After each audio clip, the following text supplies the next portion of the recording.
Hey, good afternoon, everybody. Good morning if you're on the West Coast. And this is Dr. Gianmichael Salvato, the Holistic Mystic, and with me, Andrea Savar. And Hello. you are watching Masca and the Mystic.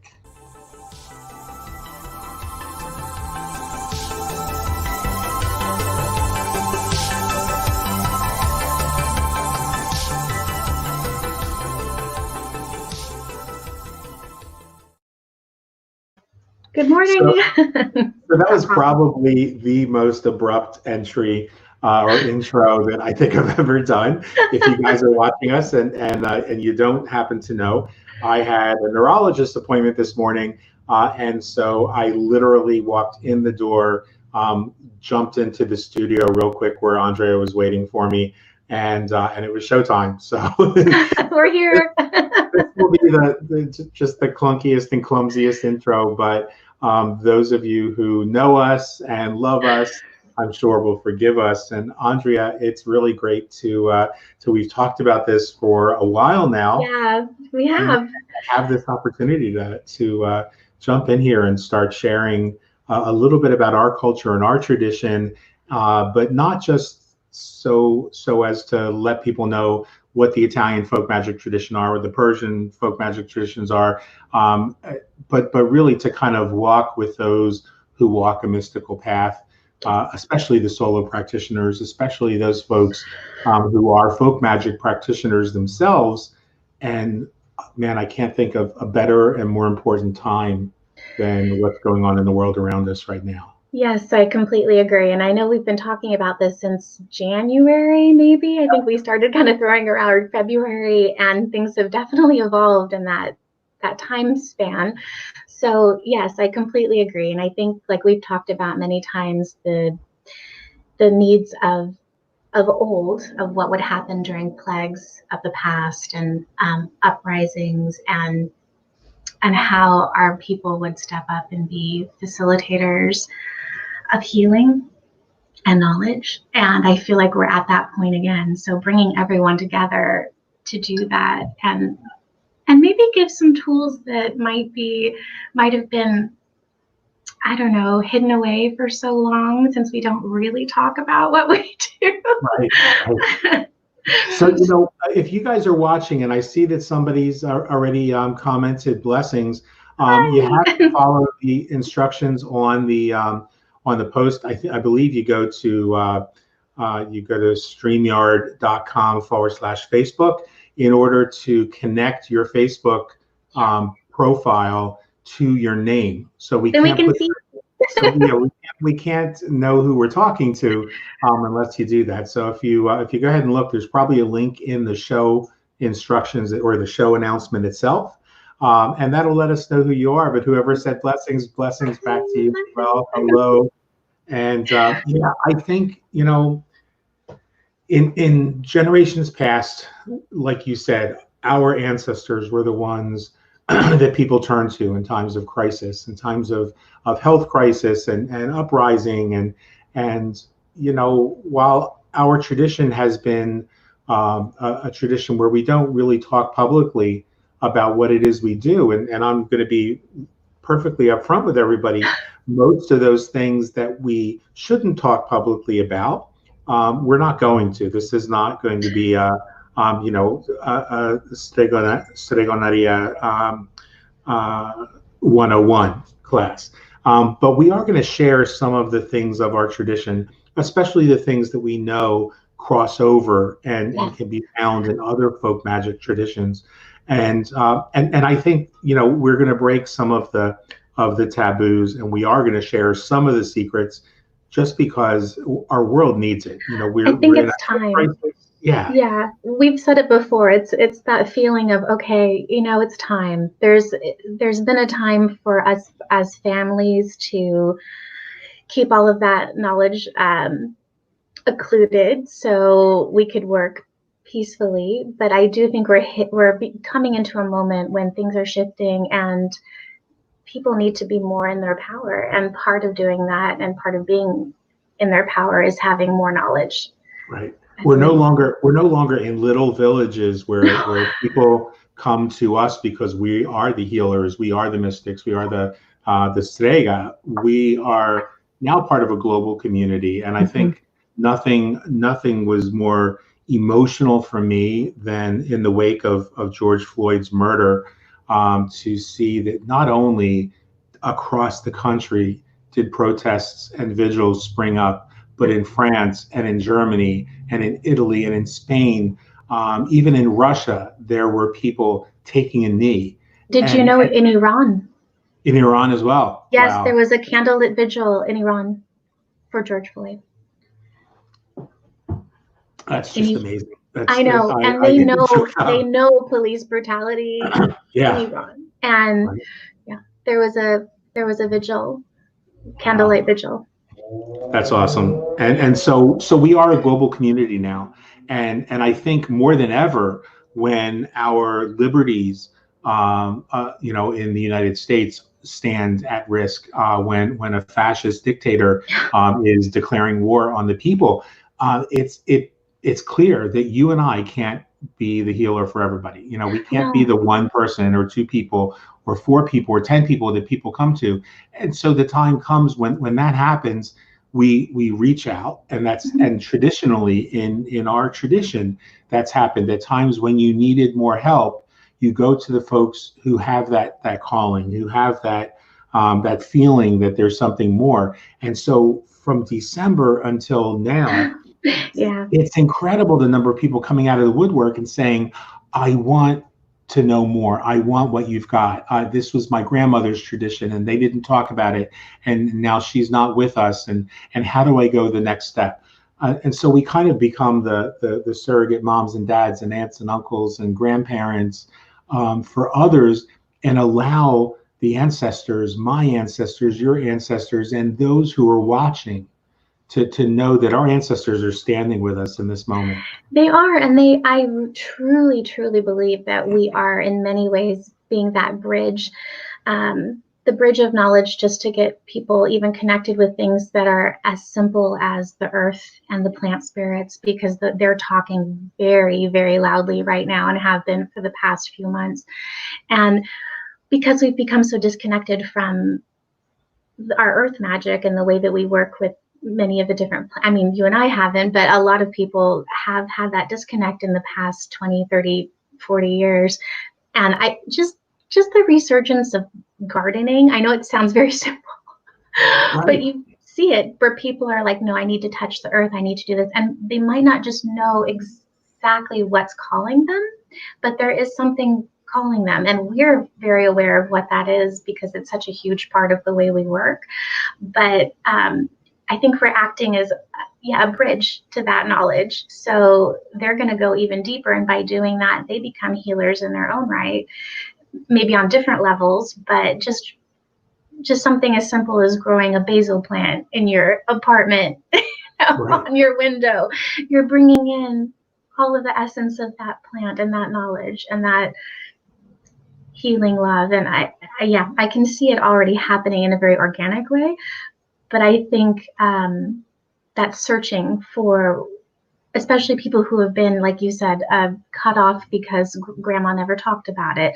We were lucky. We had grandmothers who talked about it, and my mother, and, just this passing down of ways and knowledge that is, for me, priceless, but needs to be shared, I think. Sure.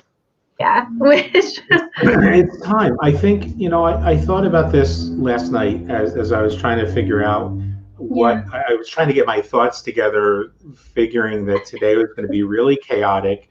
And then, the doctor dropping the you might have epilepsy bomb, threw everything out the window. But you just brought it back for me. And that is that, I think for us as a people, as a community, magical folk in general, I think the 50s and the 60s and the 70s through the present day, a lot of folks' entry into this world, if they didn't come from family traditions, folk magic traditions, or animist traditions, has been through traditions like Wicca and stregoneria and coven-based organizations. the Minoan Brotherhood, for example. And I think I want to be real clear, first of all, for those who are watching. I know that there's been lots of discussion about folks saying, oh, well, are you invalidating the Wicca? Are you invalidating people whose tradition or religion? I'm not. And I'll tell you why. Because first of all, some of the people that I love most dearly in our community are leaders or members of prominent covens. And even one of my mentors outside the family, Dr. Leah Martello would introduce me to Eddie Basinski, who created the Minoan Brotherhood. And so it's not that I'm trying to invalidate you, but I think there's an evolution that's happened. And the evolution has been that in order for the greatest number of people to find their way on the magical path, a religion was created. Yeah. Now, whether that religion existed in the ancient past or not is a debatable matter that's best left to the scholars. I'm not going to. I have no desire to debate that further here, because it doesn't matter. Because what matters right now is it brought us to a point, a wonderful point, an amazing point, and you and I wouldn't be able to have connected, let alone all of the people in our lives, if it wasn't for those coven-centric expressions of magic. And now, well, yes, because they brought it out into the open in a way that we never did and have never really done.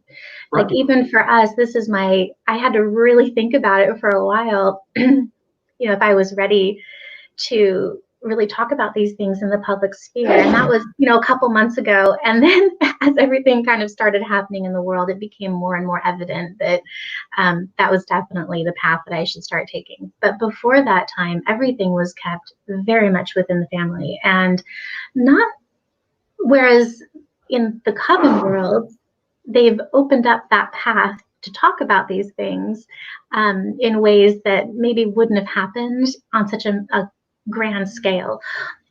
But I do think it's time for the non-religious ways to have their place as well, because we're the workings, we're the get in the dirt.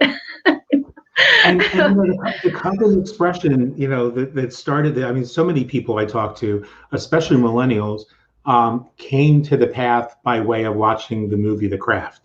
Right.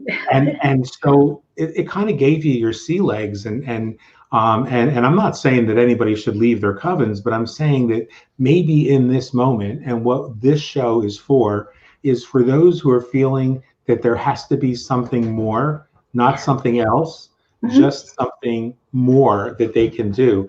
We wouldn't have, if we just came to the table as folk magic practitioners, you and I might have been friends who met by happenstance, but we wouldn't have that global sense of community. And so because of the religious expressions of witchcraft coming together and creating that community that we could have never done as folk magic practitioners, as Strega, that's not our thing. You guys have made it possible for us now in this moment to really reclaim our power. And that's kind of what this show is about. It's about taking that power to the next level. I think so too. And not working so much in the shadows, I guess. Right. Well, I mean, yes, but also being more open and out. And I've had that conversation too about coming out of the broom closet. And for me, I was never in the broom closet. I was simply doing my work the way I've always done it, but I never really shared it on I wrote books, but I never shared it on a platform like this because I didn't feel that there was a need at the time, because there were so many other people talking about similar things. But now I do feel like there is very much a time, and it's not necessarily coming out of the broom closet. It's just, being more open about things that we have. I think for our grandparents or for our great-grandparents, they had to be secretive about in order to survive on a very real level. And then it became be able to survive in a social sense, maybe for our grandparents, or like my uncle in my family was probably the most out of in his ways, because everyone in town knew to go to him for a tarot reading. Everyone kind of knew about him in that sense. But my grandmother was still a little more quiet about her spirituality. But now I feel like, well, we're at a point where we can really reach out in a way that isn't a taboo at all anymore, or I hope it isn't. But I don't know, we'll see. I'm hoping that it'll be useful. And don't you think too, science is catching up too? I mean, we know that historically in 1913,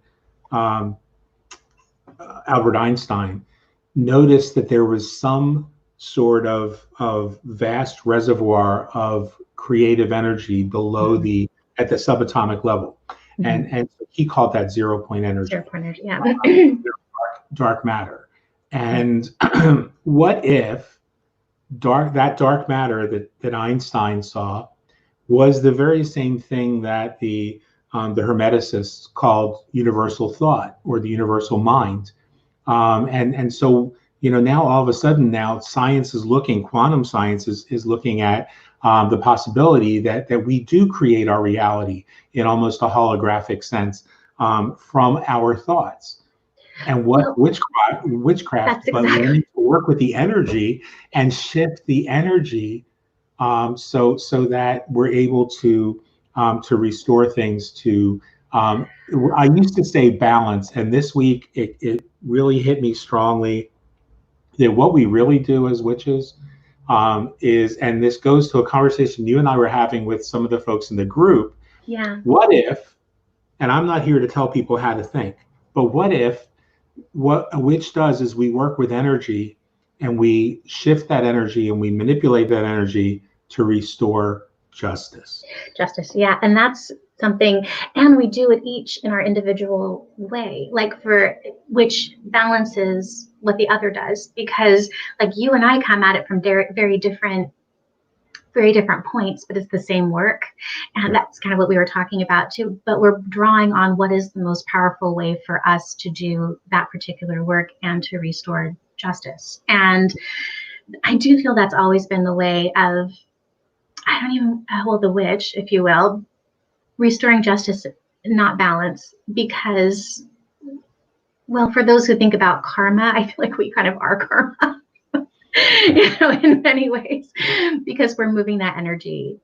Right. Although maybe it was supposed to be balanced that way to begin with, and then now it's gotten out of balance, and that's why we have to bring it back.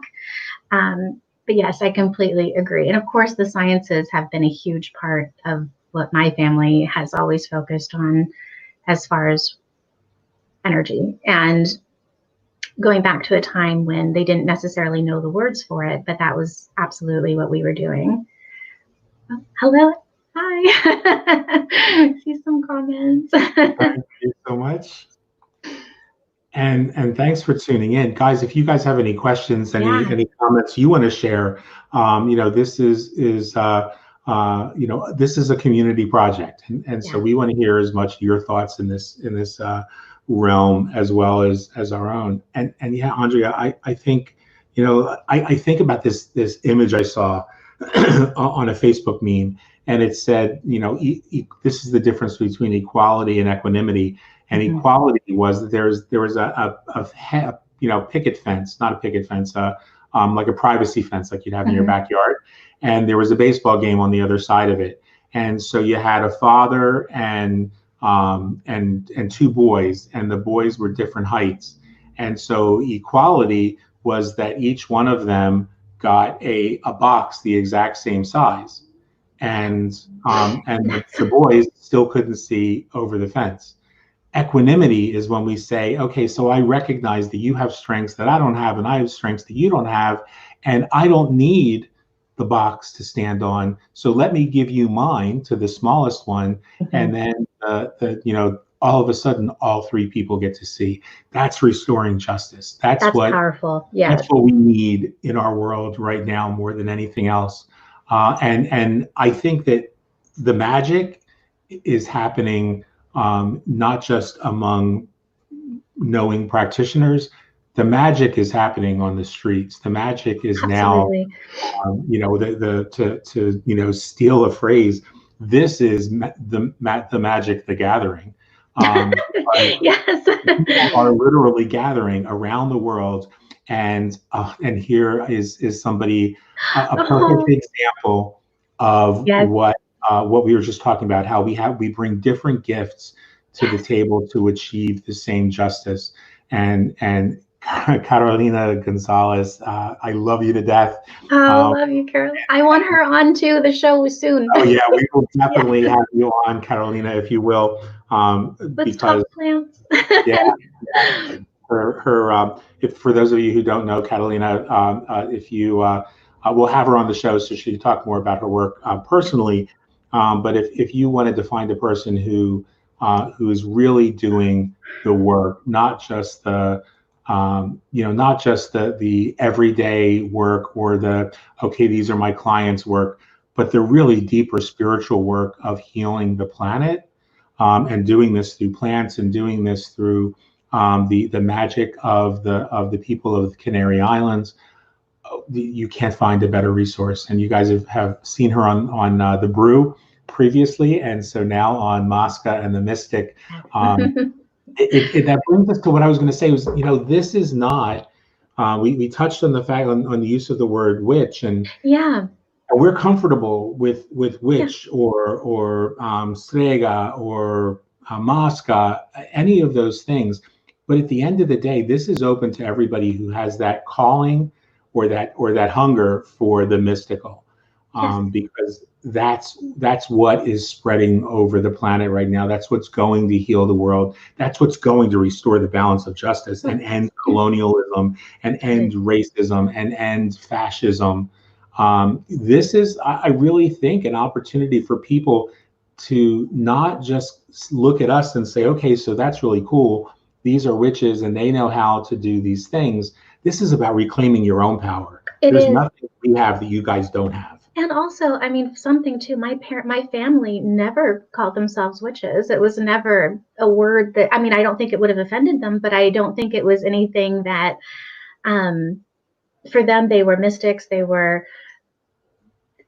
I think the word changed too over the generations, just because of what was coming out with New Thought, or spirituality was the word spiritual was popular, in the 70s, 80s, and so my grandmother was probably more apt to call herself spiritual, whereas I think my uncle would have just, I think mystic would have been appropriate for him, but witch would have worked too. I don't think it would have bothered him. But I think we don't need a name anymore. We really don't. I mean, we never did. It's and in our tradition, even in Italy, depending on what region you're in, the names that you find for what we do always came from outsiders. They were never, the Masca never called themselves a Masca. The Strega never called themselves Strega.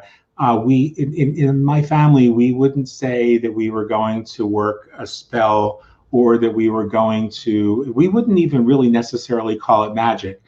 We would say Falu Santucci. We would do a little holy thing. And or we would say, oh, that person over there, there was a hand gesture we would use, and that lets you know, oh, that person has the gift. That person is a practitioner. But you didn't say the word, and the word was almost used pejoratively. Those words, those names originated in the institutional churches as a means of oppressing and making us the other. And so what we're here to do today and for this show is to erase that concept of the other. Because I think, if you're Catholic and you feel a call to the magical path, you can be both of those things. This is not ours to gatekeep. If that's what works for you, that's what works for you.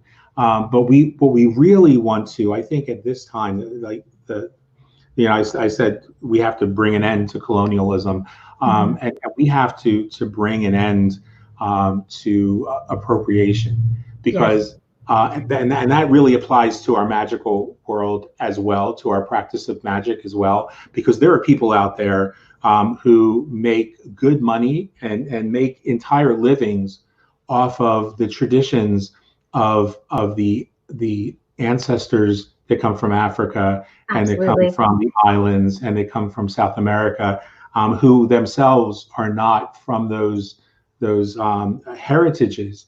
And you cannot make I don't care what anyone says, you have no right to make $1 off of those traditions if you are not willing to stand up for for social justice and put an end to the murder of people like George and my friend Anwan. To use those same practices and then to turn your back. I mean, that's just the antithesis of everything that we should be doing right now.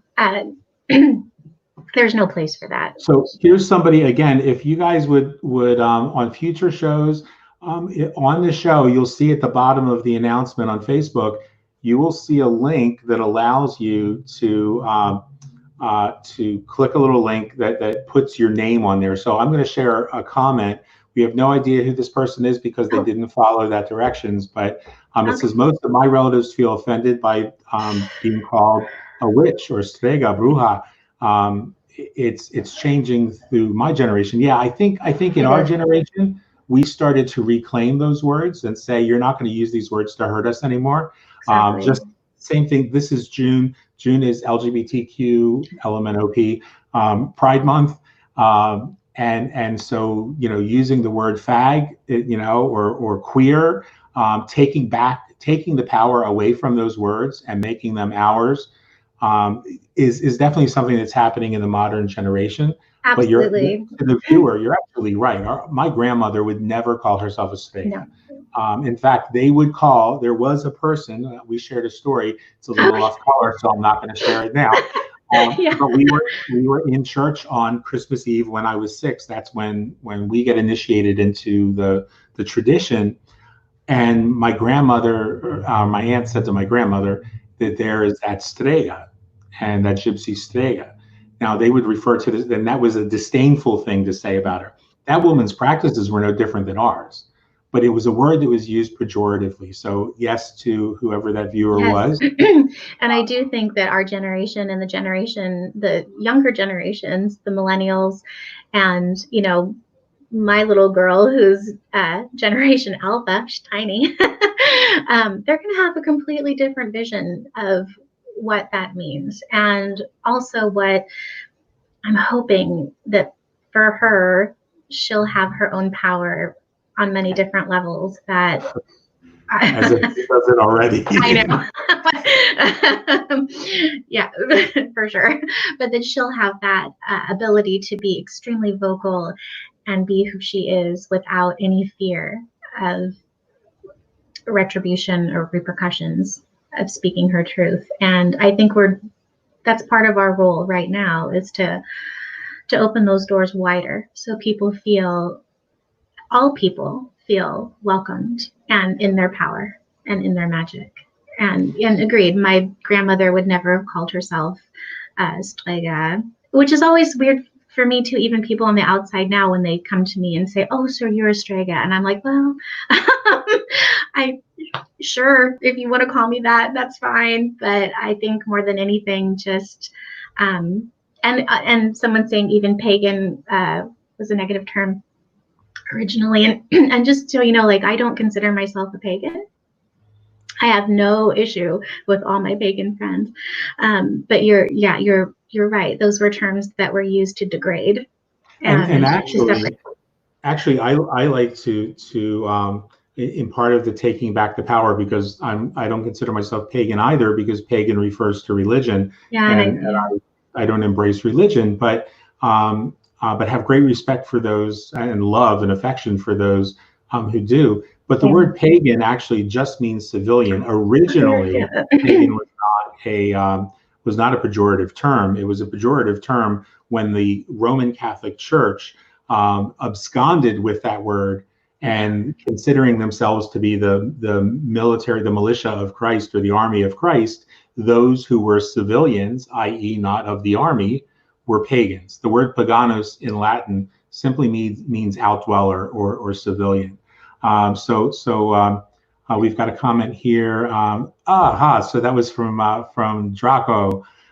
Nice to see that the instructions are actually working. I always worry, like maybe the instruction link isn't working, I and know. I'm telling these people to do it. So that was who made the comment about the strega.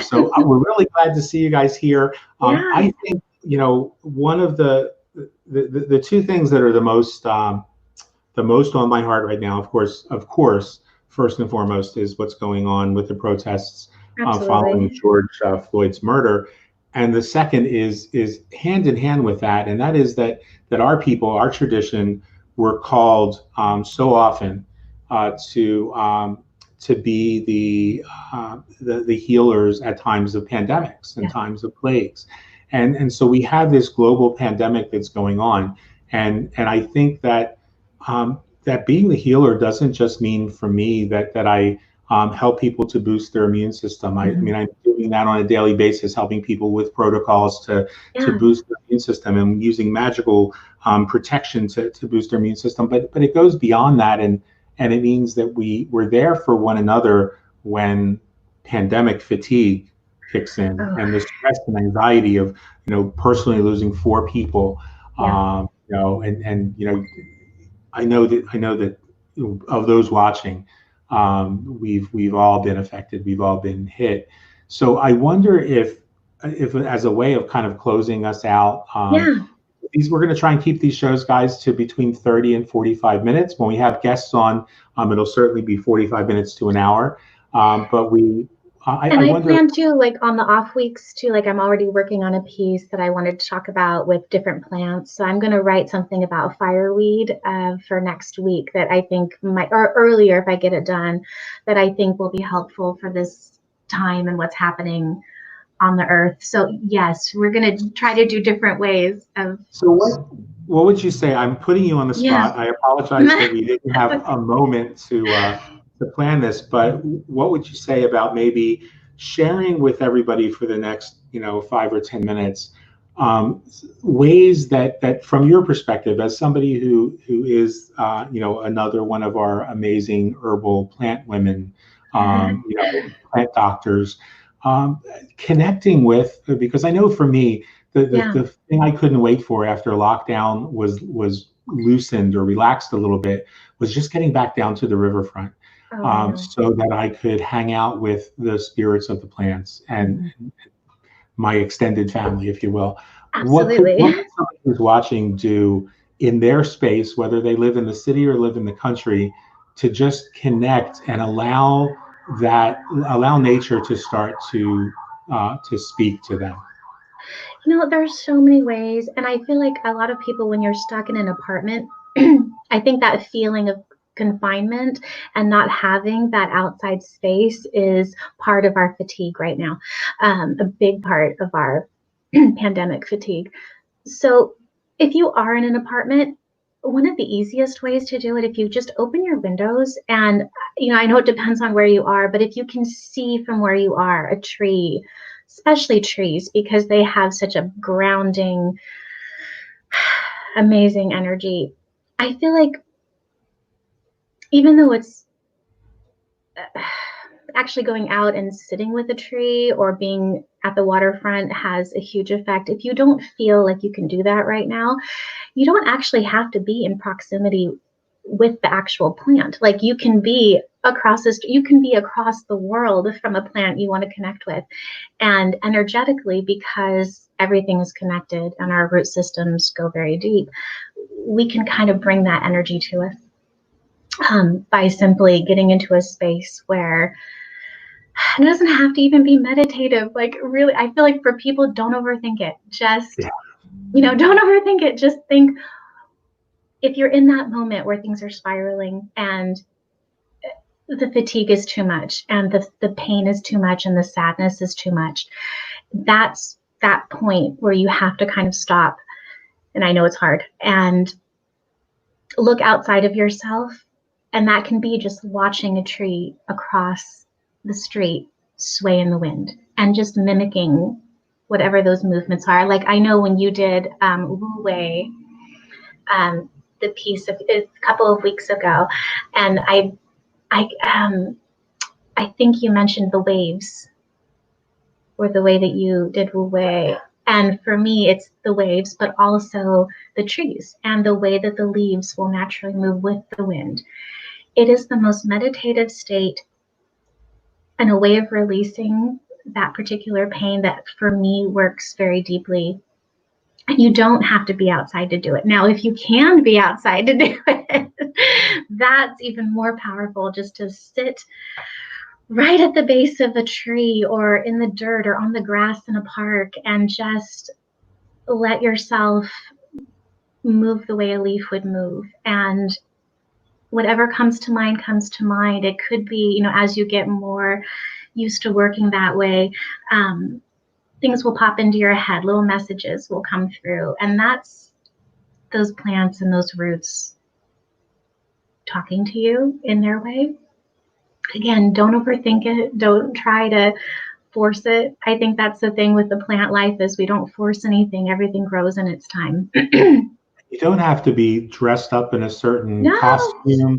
You don't have to use any special words. You can use everyday language and just say, I mean, for me, I just say, hey, how do you do it? That I see the flowers moving in such grace and such harmony, and no flower competes with another flower. No. And that's Wu Wei. That's the non-forcing way of approaching life. And just, if you're feeling overwhelmed, and that's what I said the other day, I was just like, how do you do it? I come here and I'm immediately just wrapped in that gentleness, that comfort, that healing of the mother. And those of us that follow these traditions, regardless of what they are, there's always that connection to the mother and to the earth, to nature all around us, and just speak to them like you would speak to your own mom. And another thing too is watch what's growing around you. Watch what's blooming right now. Watch what's popping up, because all of it has a message. And it can be the simplest of messages. Right now we have buttercups popping up everywhere. And I know some people are like, oh, they're invasive, but just they grow on the roadsides, they pop up all over. And part of the buttercup is one of the ways of the buttercup is to reconnect you with your innocence and to reconnect you with the simplicity of viewing the world as a child does.